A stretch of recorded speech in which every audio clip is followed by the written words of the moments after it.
आज हम लोग शुरू कर रहे हैं chapter number 5 work energy power. और ये चैप्टर जो है ज़्यादा लंबा चैप्टर है नहीं, 3 से 4 लेक्चर्स का चैप्टर है ये, ठीक है। और सबसे पहले इसमें वर्क एनर्जी और पावर। वर्क क्या होता है बेटा? काम। काम होता है बस। इंग्लिश में वर्क डन। भैया एक जगह से दूसरी जगह जाने में कितनी एनर्जी लगेगी?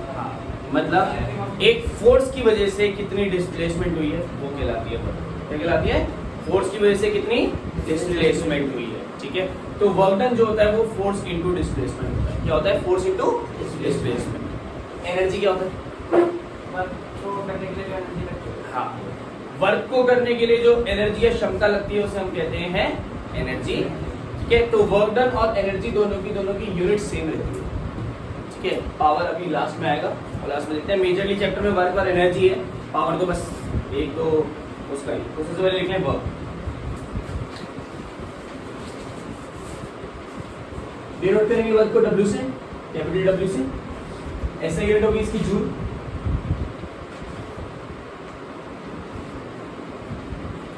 लिख डेफिनेशन में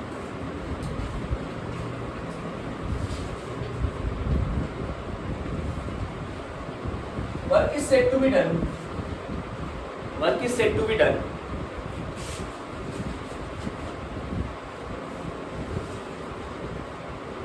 by a force. Work is said to be done by a force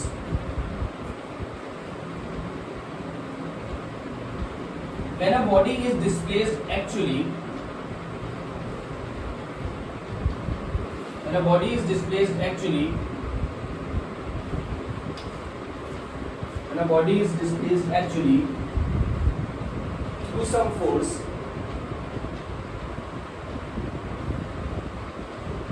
Do some force in the direction of force.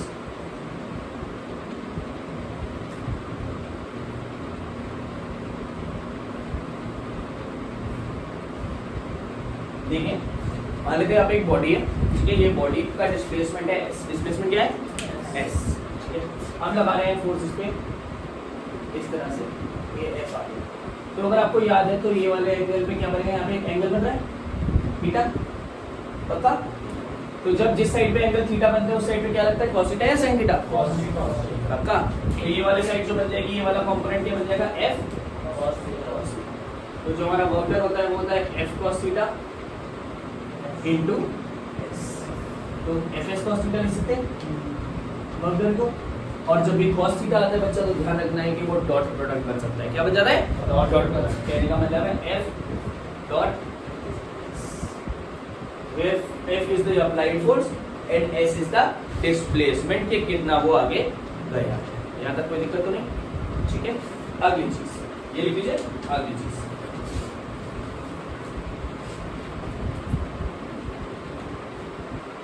Dimension के हिसाब से वर्क डन का क्या हो जाएगा? डायमेंशन फोर्स की क्या होती है? m1 L1 T-2 और डिस्प्लेसमेंट ये होती है, तो इसकी क्या हो जाएगी? m1 L2 ये तो बताइए आपको वर्क डन की डायमेंशन जी।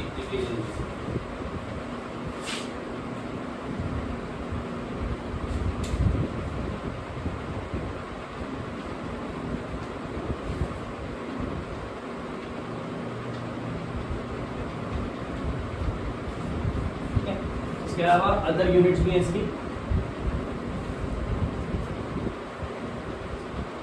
CGS यूनिट क्या होती है वर्क डन की? किसी को याद है?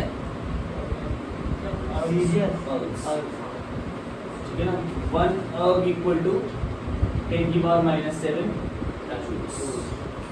इसके अलावा किलोग्राम मीटर भी होती है एक यूनिट।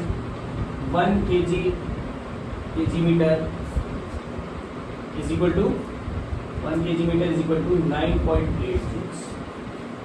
बेटा ये सारा क्वेश्चन में आ सकता है, इसमें समय लिखवा देना, ठीक है। तो वर्क डन बेसिकली क्या बना? वर्क डन बना फोर्स इनटू डिस्प्लेसमेंट, ठीक है। Fs cos theta, Fs cos force into displacement. F dot S लिख दोगे, अगर cos थीटा लगाना है तो Fs cos थीटा। जल्दी से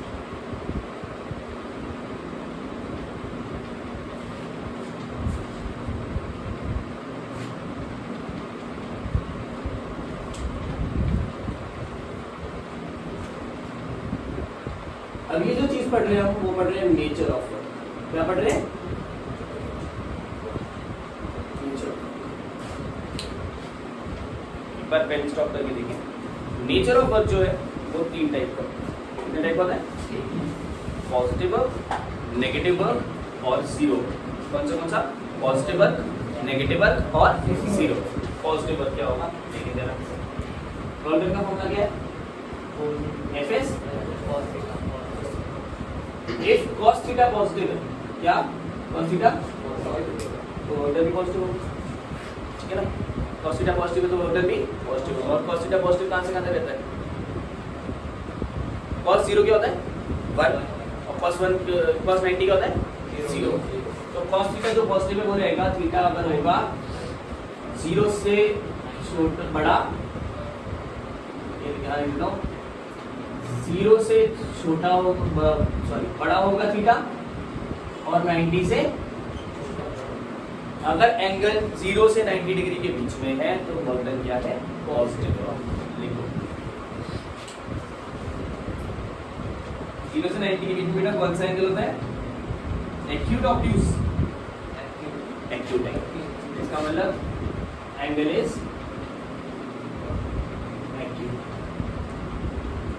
एक्यूट। एक्यूट एंगल जो होता है वो पॉजिटिव होता है। कौन सा होता है? पॉजिटिव। ठीक बच्चा। अगला होता है नेगेटिव। कौन सा वक्त? नेगेटिव वक्त कैसे होगा? जब थीटा जो है वो नेगेटिव होगा, कॉस थीटा। और कॉस थीटा नेगेटिव कब होता है? 90 से बड़ा थीटा और 180 से, अच्छा 180 से छोटा क्यों बोला? क्योंकि 180 डिग्री पे क्या हो जाता है? cos थीटा माइनस, क्या होता है? माइनस। तो 90 और 180 के बीच में चलना है, मतलब एंगल अगर ऑब्ट्यूज है, एंगल अगर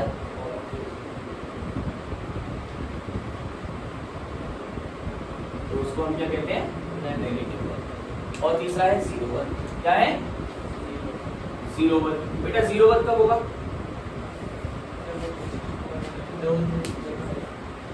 90 डिग्री पे जीरो होगा, cos 0 0। जीरो वर्क कब होगा? जब cos थीटा 0 होगा, इसका मतलब थीटा 90 डिग्री होगा। cos 90 का मतलब है कि फोर्स परपेंडिकुलर है डिस्प्लेसमेंट। फोर्स परपेंडिकुलर है डिस्प्लेसमेंट, ठीक है। एक और चीज में थीटा 0 हो सकता है, इफ डिस्प्लेसमेंट इज 0 तो भी तो वर्क 0 का कहने का मतलब है मैंने एक भारी भरकम चीज उठाई और मैं उठा के खड़ा हुआ। मैंने एक बहुत भारी भरकम चीज उठा ली और मैं उठा के खड़ा हुआ। जब मैं खड़ा हुआ तो डिस्प्लेसमेंट हो रही है? नहीं। तो यहाँ पे क्या हो गया? ये वर्क क्या हो गया? ये वर्क 0। क्यों? क्योंकि डिस्प्लेसमेंट तो हो ही नहीं रही ना भैया। जब डिस्प्लेसमेंट हो ही नहीं रही तो क्या वर्क हो गया? 0। F dot F is cos theta. अगर F 0 है तो डिस्प्ले तो वर्क भी 0 है, एंगल 0 है तो भी वर्क 0। पक्का? तीनों टाइप के ये है मेजरली हमारे वर्क डन। नेक्स्ट टॉपिक जो है हमारा वो है work done bye a variable force. अब ये वर्क डन तो हमें पता है क्या होता है? Force into displacement. पर वेरिएबल फोर्स का मतलब क्या है? वेरिएबल फोर्स का मतलब ये है जहाँ पे फोर्स जो है वो एक समान नहीं है, कांस्टेंट फोर्स नहीं है, बट वो चेंज हो रही है। अगर आप इस ग्राफ को देखो, स्लोप को देखो, स्लोप के अंदर आपको अलग अलग लाइन दिख रही है, अलग अलग बिल्डिंग्स दिख रही है। ये अलग अलग बिल्डिंग्स क्या दिखा रही है कि अलग अलग टाइम इंटरवल पे अलग अलग फोर्सेज लग रही है। तो ये वेरिएबल फोर्स है। वेरिएबल मतलब जो कांस्टेंट नहीं है, ठीक है। हम मान लेते हैं स्मॉल वर्क डन का जो फॉर्मूला होता है, स्मॉल वर्क डन होता है dw। क्या होता है? और वो बराबर होता है force into small displacement. Force into small displacement. हम ले रहे हैं जो वर्क डन है, क्योंकि वो एरिया इंटर स्लोप भी होता है, और वो वर्क डन जो स्मॉल वर्क डन है वो बराबर है एरिया ऑफ, अगर आप देख सकते हैं तो ये ब्लू वाला जो मैंने इसको हाईलाइट करा है, एरिया ऑफ PQRS। क्या है? Area of PQRS। ये स्मॉल वर्क डन का जो एरिया है वो है एरिया ऑफ PQRS जो हमने हाईलाइट करा है, ठीक है। टोटल वर्क डन क्या होता है? Integration of small work done. हाँ है ना, integration of small work done. और integration of small work done का मतलब है अलग अलग फोर्सेस सारी और उसकी इंटीग्रेशन। लिमिट्स क्या है इसकी? लिमिट्स जो है वो शुरू कहां से हो रहा है? x a से और खत्म कहां पे हो रहा है? x b पे। तो इनिशियल है x a, फाइनल है लिमिट्स लगा दी इसमें x a से x b। अगर आप देखें तो अगर मैं x a से लेकर x b तक लूंगा तो ये पूरा ब्लू वाली लाइन के अंदर ये सारी बिल्डिंग्स एक साथ आ जाएंगी, सारी बिल्डिंग्स एक साथ आ जाएंगी और इसकी इंटीग्रेशन जो होगी, टोटल वर्क डन जो होगा वो बराबर हो जाएगा area of A B C D. Area of दिख रहा है, area of A B C D. आपने एक छोटी वाली बिल्डिंग को लिया, एक सिंगल बिल्डिंग को लिया, उसको इंटीग्रेट कर दिया। जब इंटीग्रेट कर दिया कहां से कहां तक, शुरू से एंड तक सारी बिल्डिंग को। जब सारी बिल्डिंग को इंटीग्रेट कर दिया तो वर्क डन किसका आ जाएगा, सारी बिल्डिंग्स का ऐड करके, सारी बिल्डिंग्स का ऐड करके। और ये ग्राफ ऐसे ना बन के एक नया ग्राफ हम इसे बना लेंगे। ग्राफ में देखिए दो साइड्स है, एक है फोर्स का, एक है डिस्प्लेसमेंट का। और जो ग्राफ बन जाएगा, क्योंकि अब वेरिएबल वर्क डन जो है उन सबको हमने इंटीग्रेट कर दिया। क्या कर दिया, इंटीग्रेट मतलब जोड़ दिया है। तो जो ग्राफ बन जाएगा वो बन जाएगा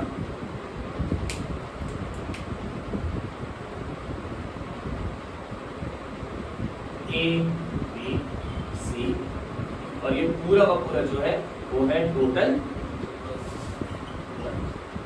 अभी अलग अलग बिल्डिंग्स ना बन के टोटल सिंगल बिल्डिंग बन जाएगी और इसको हम कहते हैं work done by variable force. Work done by variable. अब हम कर रहे हैं वेरिएबल फोर्स पे एक न्यूमेरिकल, एनसीईआरटी का न्यूमेरिकल है। पूरा न्यूमेरिकल का क्वेश्चन मैं लिख नहीं रहा हूँ बट समझा रहा हूँ मैं आप लोगों को क्वेश्चन बोल क्या रहा है। अब यहाँ पे एक अबला नारी की क्वेश्चन है। किसका क्वेश्चन है, एक अबला नारी का।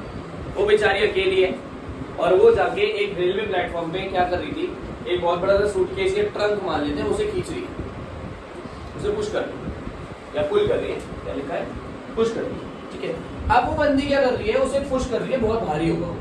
ठीक है, जब वो बहुत भारी होगा तो वो पुश करती है और पुश करती है 100 न्यूटन की फोर्स से। किससे, 100 न्यूटन की फोर्स से पुश करती है 10 मीटर तक। कितने मीटर तक बेटा, 10 मीटर।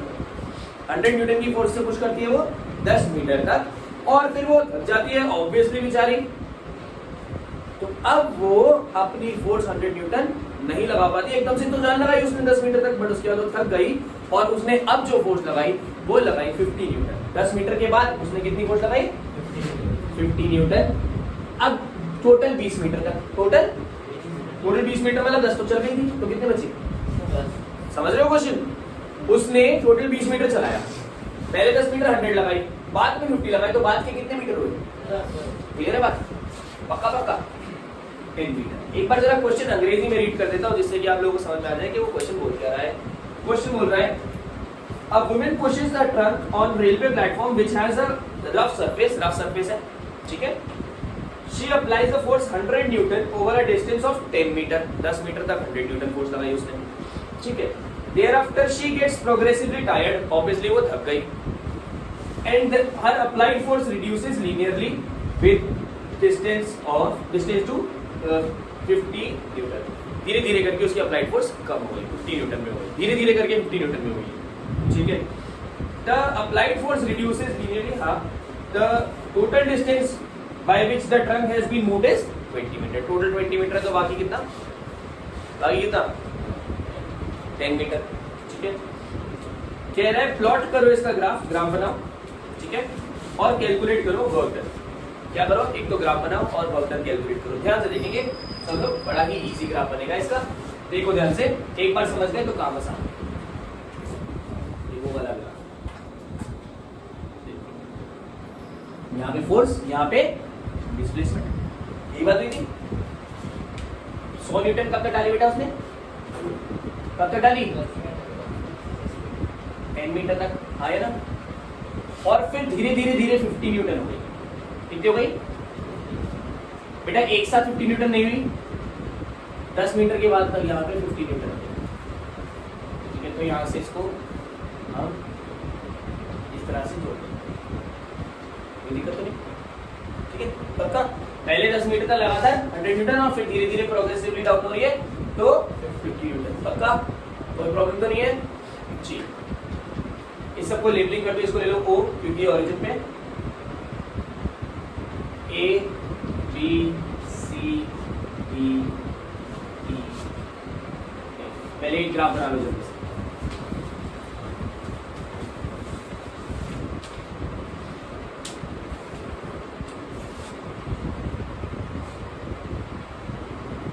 या EF भी मतलब इसको छोड़ो, M ट्रेपेजोइड्स बना लेगा। वर्क डन जो होता है फोर्स और डिस्प्लेसमेंट के ग्राफ में, वर्क डन जो होता है वो एरिया होता है टोटल। क्या होता है? Total area. यहाँ बेटा टोटल एरिया कितना दिख रहा है आपको ग्राफ के अंदर? ये पूरा टोटल एरिया दिख रहा है आपको? ABCDEO दिख रहा है? अब टोटल एरिया ऐसे ना ढूंढ के हम क्या कर रहे हैं, ABEO को तो एक रेक्टेंगल मान लेते हैं। क्या मान लेते हैं? और इसको BCDE को हम एक ट्रेपेजियम मान लेते हैं। क्या मान लेते हैं? तो जो वर्क डन है वो बराबर है एरिया ऑफ रेक्टेंगल, कौन सा? जल्दी बोलो। ABEO plus area of trapezium, बेटा कौन सा? BCDE। बेटा BC नहीं बोलते, ऐसे अच्छी बात नहीं है। चलिए, एरिया ऑफ रेक्टेंगल का फॉर्मूला क्या है? बोलते नहीं है बट मजा तो इसी में आता है, ABCD बोलने में। हाँ, एरिया ऑफ रेक्टेंगल क्या होता है? L into b, length into breadth, plus area of trapezium क्या होता है? Half into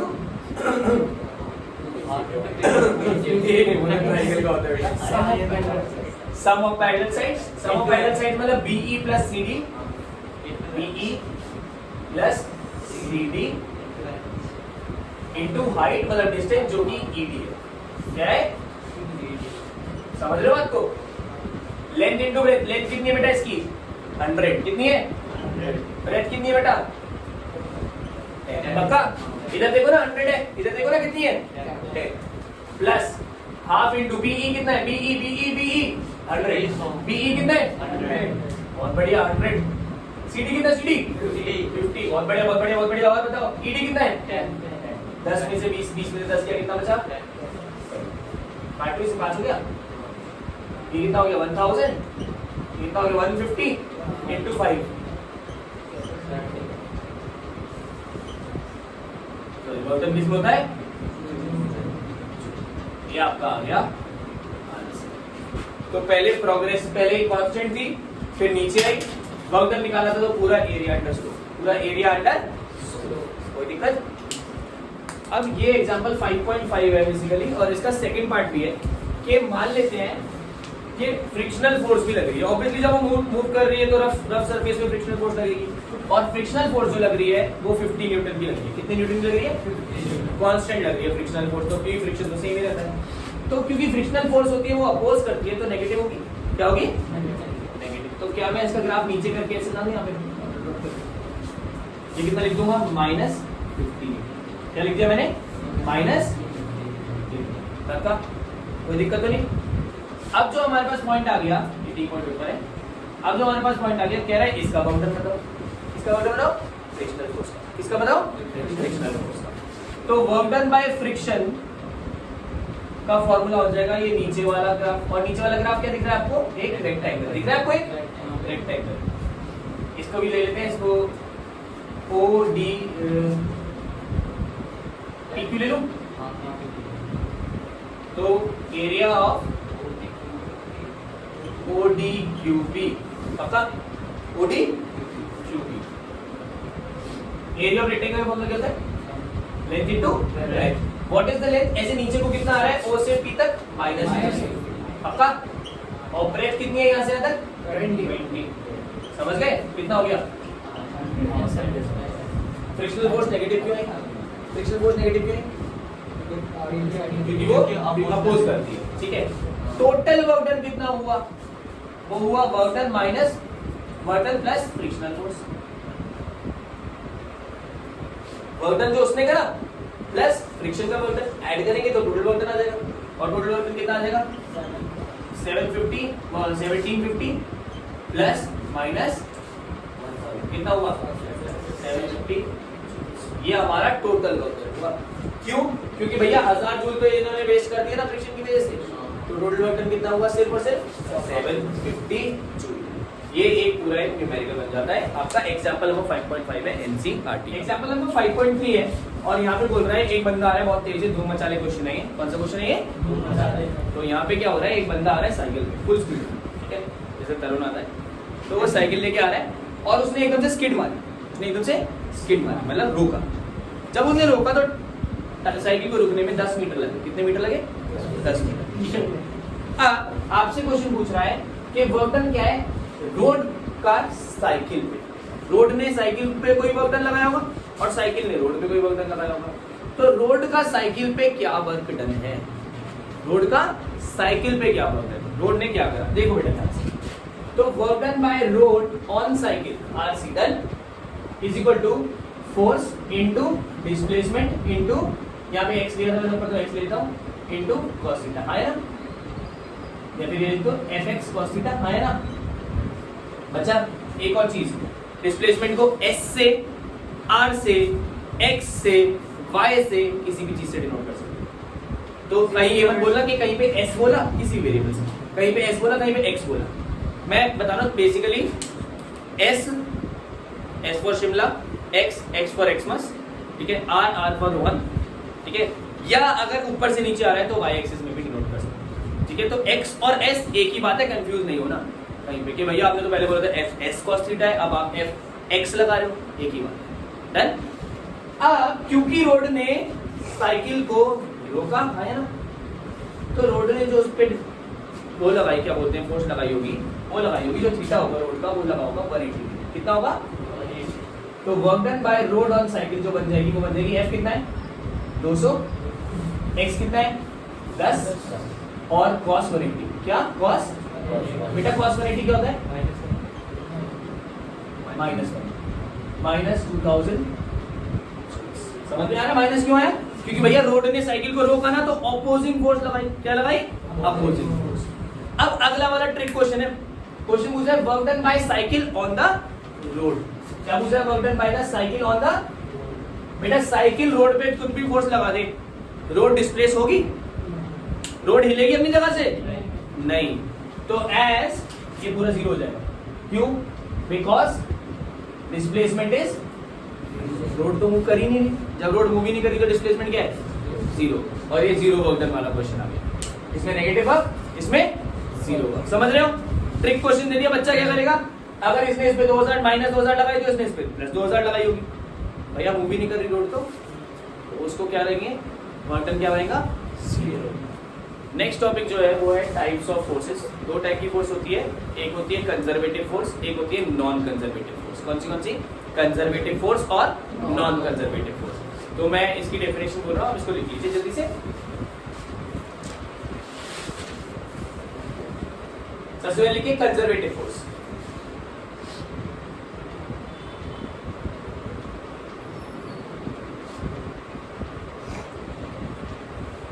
A force is said to be conservative. A force is said to be conservative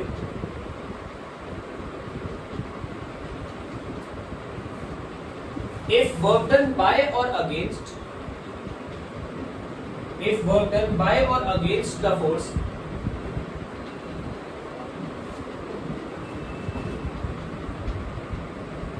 if work done by or against the force in moving a body, in moving a body depends only on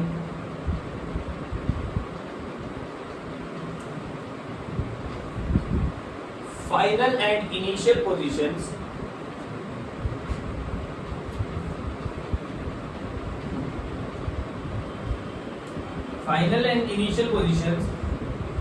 and not on the path followed,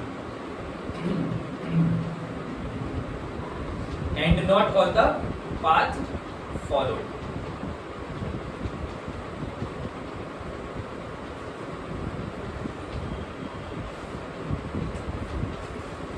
conservative forces वो होती हैं जो सिर्फ ये देखती हैं कि initial कहां पे था और फाइनल कहां पे, कैसे वो घूम के गया वो उनका कोई भी टेंशन नहीं है। मान लेते हैं आप गए घर से ट्यूशन, एक बच्चा है ऐसे करके आया, एक बच्चा है उसके घर गया और वेट करा उसका, फिर उसके साथ घूमा थोड़ा सा, तेरी छुट्टी में भी छुट्टी है, और फिर आया, और एक बच्चा डायरेक्ट आया। हम अगर ये देखें दो तरह से देख सकते हैं। अगर हम सिर्फ ये देखें कि वो शुरू कहाँ से हुआ और खत्म कहाँ पे हुआ। बीच में उसने कुछ भी कराओ, ये गेड़ी मारा था, ये उसके घर के नीचे था और ये सीधा आया, उससे कोई मतलब ना रखें तो इसे हम बोलेंगे कंजर्वेटिव फोर्स। क्या बोलेंगे? Conservative force. ठीक है, पैदल आओगे तो कंजर्वेटिव हो जाएगा, क्यों, किसी को क्या पता चल रहा है कितना तेल फूका।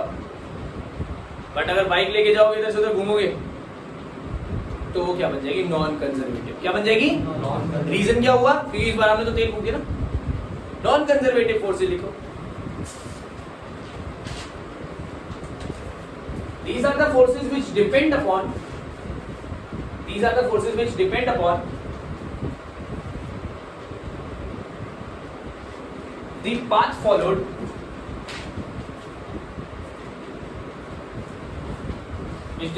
the path followed from one position to another.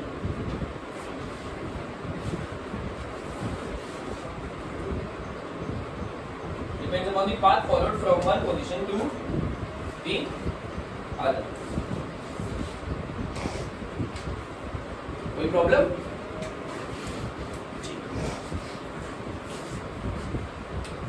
Last topic छोटा सा टॉपिक है, इसको ऐड कर देते हैं। वैसे वो आखिरी में था बट यहाँ पे ऐड कर देते हैं। पावर।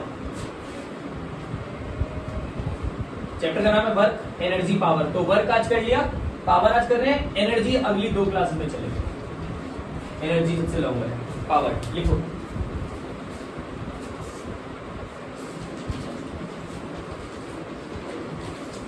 लिखो, it is defined as the rate of time, it is defined as the rate of time at which work is done. Rate of time at which work is done. At which work is done. सब लोग ध्यान से यहाँ पे power का फिर formula हो जाता है W/T। क्या? W/T। तो पावर की यूनिट क्या हो जाएगी बेटा? W की यूनिट क्या थी? जूल। और टाइम क्या होती है? जूल पर सेकंड को क्या कहते हैं? कहते हैं वॉटी कहते हैं पक्का?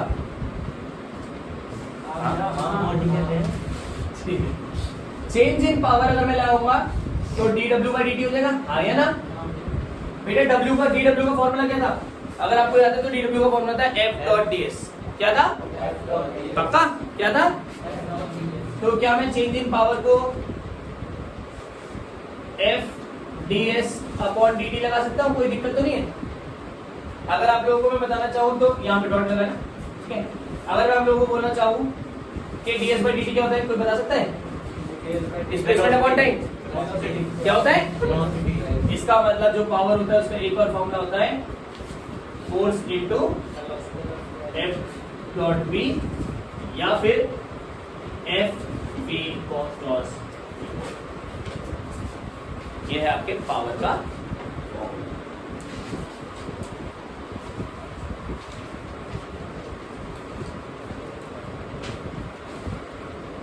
पावर। ये दोनों वेक्टर हैं, वेक्टर वेक्टर से मल्टीप्लाई होता है स्केलर हो जाता है। Power is a scalar quantity. कौन सी क्वांटिटी? स्केलर। और पावर की डायमेंशन क्या हो जाएगी? m1 l2 t माइनस, ये इसकी डायमेंशन। तो पावर का 2 फॉर्मूला हो गया, या तो W/T या फोर्स इनटू वेलोसिटी। जो आपके पास है उसके हिसाब से आप पावर निकालेंगे, या तो वर्क डन अपॉन टाइम या force into velocity.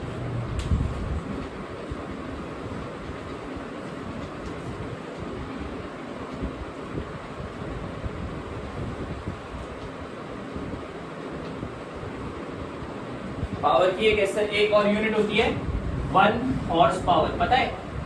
746 horse power क्या होता है? मतलब 746 वॉट की एक यूनिट को हम हॉर्स पावर कहते हैं।